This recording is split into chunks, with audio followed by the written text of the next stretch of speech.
சில்லுன்னு ஒரு காதலுக்கு அப்புறம் என்னுடைய 2வது படமா இதுதான் வெளிவருது. ஒரு படைப்பாளியா ஒரு படைப்பை நிறுத்தி வைக்கிறது வந்து மிகவும் வேதனையான கொடுமையான விஷயம்.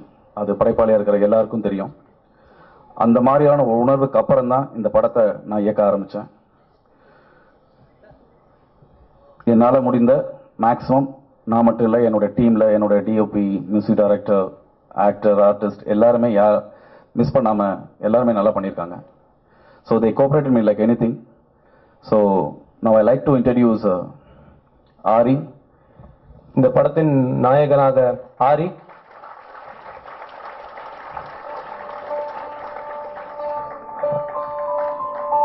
I like to introduce Shivata. இந்த படத்தின் கதாநாயகியாக சிவதா.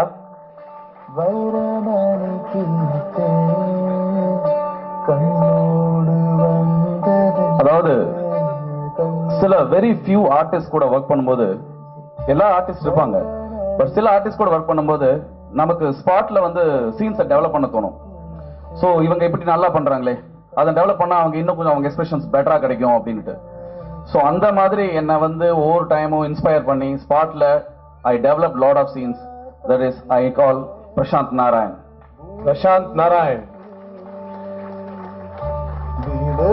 ஸோ இவரை பத்தி சொல்லணும்னா it's very good artist. Like என்னன்னா to the core is very much dedicated. இவர் தமிழர் கிடையாது. இவர் வந்து மும்பைல இருந்து வந்திருக்காரு. I introduced him here. But இந்த படத்துல அவர் தான் டப்பிங் பேசியிருக்காரு. ஸோ தமிழோட உச்சரிப்பு சிறிதும் பிழை இல்லாம அவ்வளவு அழகா, அதுவும் இங்கிருந்த ஆர்டிஸ்டே திணற அந்த டைம்குள்ள நிறைய டைம் எடுத்துக்கல. he just done a dubbing in one day. So that is a good about him. Welcome. And முதல்ல இன்ட்ரோடியூஸ் ஆயிட்டாரு, இருந்தாலும் I have to call Sathya, இந்த விழாவின் நாயகன். சத்யாவை பத்தி ஒரு விஷயம் சொல்லணும்னா, இந்த படத்தோட கம்போசிங்க்கு நாங்கள் நிறைய டைம் எடுத்துக்கல. அதிகபட்சம் ஒவ்வொரு பாட்டுக்கும் 10-15 நிமிஷம் தான் இருக்கும். ஸோ அதுக்குள்ள வந்து நான் என்ன நினைக்கிறேனோ அதை வந்து அவரோட கீபோர்டில் கொண்டு வந்துருவார். So is very promising music director. அவரோட உயரங்கள் இன்னும் நிறைய இருக்கு, எனக்கு நம்பிக்கை இருக்கு. அண்ட்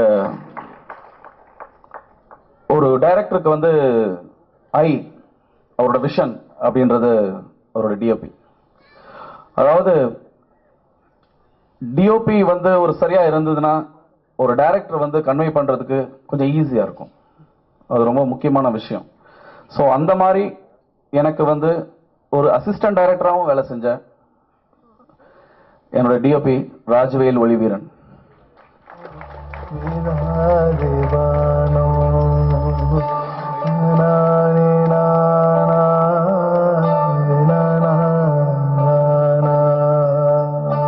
அதுக்கப்புறம் இன்னும் ஒரு முக்கியமான விஷயம் என்னன்னா, ஒரு படத்துக்கு வந்து ஒரு படம்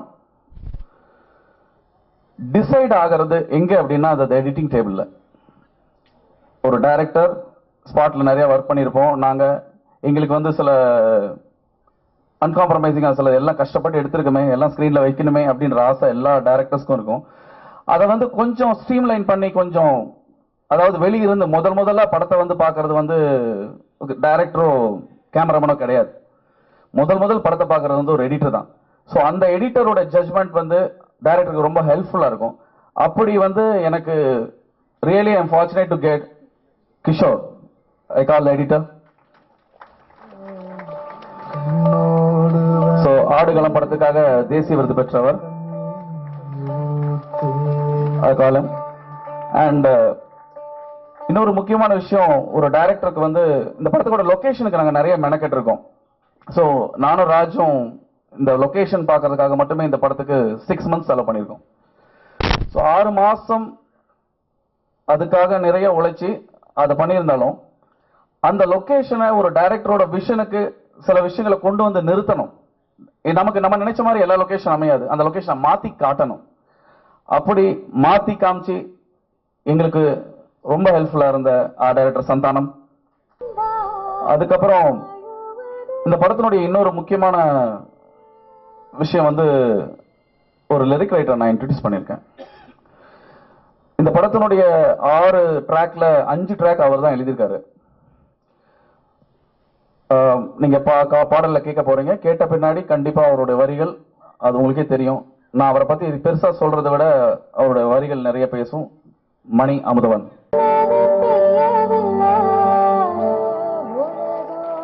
அதற்கு பின்னாடி இந்த படத்துல ஒரு முக்கியமான ஒரு ட்ராக் இருக்கு. அது வந்து சத்யா பாடியிருக்காரு. அந்த ட்ராக் ரொம்ப பியூட்டிஃபுல்லா வந்து அழகான தமிழ் வார்த்தைகள்ல, அது தென் தமிழகத்தினுடைய அழகான வார்த்தை அந்த ஸ்லாங்ல கொண்டு வந்திருப்பாரு கார்த்திக் நேதா. அண்ட் இந்த படத்துல இன்னொரு முக்கியமான விஷயம் வந்து எங்களுக்கு அமைஞ்ச ஒரு production team. I call Mr. Dheeraj Kar as a line producer. வெளியிருக்காரா? ஓகே. அண்ட் கண்ணன் பொன்னையா இவங்க வந்து வெளியிருக்காங்க. So you could come. அதுக்கப்புறம் இந்த படத்துல எல்லாமே ஒரு கொரியோகிராஃபி வந்து சாங்ஸ் எல்லாமே ஒரு நான் என்ன நினைச்சேனோ அப்படி ஒரு கொரியோகிராஃபி வந்து படத்துல அமைஞ்சுது. ஸோ அப்படி அமைஞ்சு கொண்டு வந்தவர் என்னுடைய நண்பர் நோபல். இந்த படத்துல இந்த டயஸ்ல இல்லைனாலும் 2 பேரை பத்தி நான் குறிப்பிட்டே தீரணும். ஸோ இவங்க நல்ல ஆர்டிஸ்ட் இருந்தாலும் சலீம்குமார், அதாவது கேரளாவில் ஒரு மிகப்பெரிய நடிகர். அவர் தமிழ்ல நான் இந்த படத்துல இன்ட்ரடியூஸ் பண்ணியிருக்கேன். ஸோ இப்ப எப்படி பிரசாந்த் எப்படி அந்த மாதிரி அவர்கிட்ட ஒர்க் பண்ணும்போது நான் வந்து ஒரு சீனை அவருக்கு எக்ஸ்பிளைன் பண்ணா அவர் 5 விதமா நடிச்சு காண்டி உனக்கு என்ன வேணும்னு கேட்பாரு. ஸோ அதுல நம்ம தான் பிக் பண்ணோம்.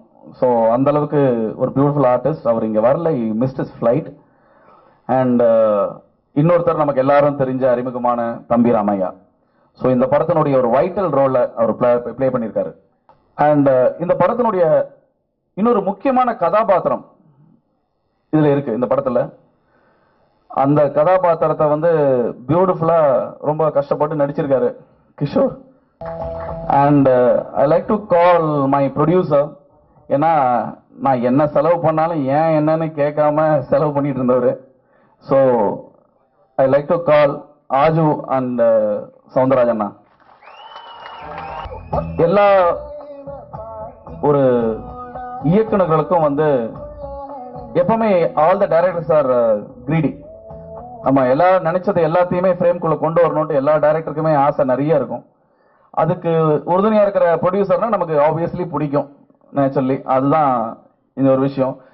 என்ன நாங்க நினைச்சோமோ அதை வந்து எந்த விதமான காம்ப்ரமைஸே இல்லாம, அதாவது என்னை மட்டுமே நம்பி பல கோடி ரூபாய்களை செலவு செய்து எனது தயாரிப்பாளர்கள் இவர்கள்.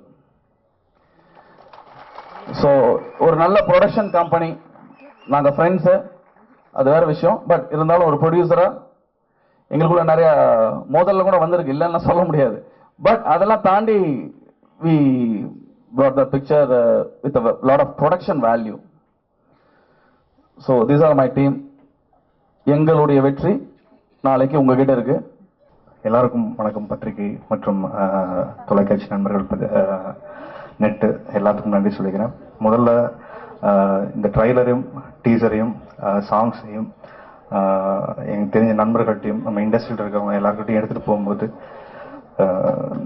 மிகுந்த அக்கறையோட அவங்க படம் மாதிரி இதை பார்த்துட்டு எல்லாரும் ரொம்ப சப்போர்ட் பண்ணாங்க. அவங்களுக்கு நான் நன்றி சொல்லிக்கிறேன். நான் நிறைய பேச வேணாம்னு நினைக்கிறேன். ஸோ ட்ரைலரும் சாங்ஸும் பாருங்கள். இந்த வாய்ப்பை எனக்கு ஏற்படுத்தி கொடுத்த கிருஷ்ணா சாருக்கு நான் நன்றி சொல்லிக்கிறேன். அப்புறம் எங்கள் ஹோல் க்ரூ, அசிஸ்டன்ட் டைரக்டர்ஸ் எல்லாருக்குமே நான் நன்றி சொல்லிக்கிறேன். தேங்க்யூ. இது ரொம்ப முக்கியமா, இது இந்த அக்னின்னு சொல்லுவாங்க இல்லையா, இது ஒவ்வொரு ஆக்கமுக்கும் ஒரு அக்னி தேவை. இந்த படத்தோட அக்னின்றது கிருஷ்ணம் என்னோட 2 பேரும் சேர்ந்து தோத்துருக்கோம். அதான் எங்களுடைய அக்னி. ஒரு படம் பண்ணி அது இன்னும் ரிலீஸ் ஆகல. பட் ஸோ அதனால we actually burn the bridges now.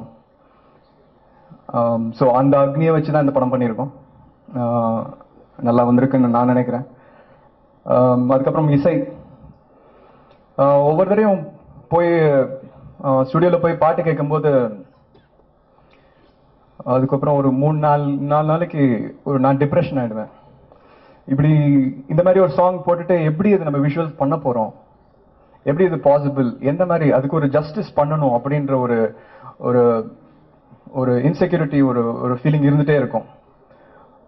அது ஒவ்வொரு சாங், சத்யாவோட ஒவ்வொரு சாங் பண்ணும்போதும், இதுக்கு முன்னாடி 2 படம் சத்யா கூட நான் ஒர்க் பண்ணியிருக்கேன். ஒவ்வொரு சாங் பண்ணும்போதும் எனக்கு இந்த இது வரும். சில நேரம் கோவலாம் வரும், ஏன் இவ்வளோ நல்லா போடுறீங்கன்ற ஒரு ஃபீலிங் வரும். ஏன்னா பிகாஸ் இட்ஸ் மேக்கிங் என்னோட ஒர்க்கை மற்ற எல்லா டீமோட ஒர்க்கை இன்னும் சேலஞ்சிங் ஒரு லெவலுக்கு ஏற்றுறது சத்யாவோட மியூசிக். Love is music.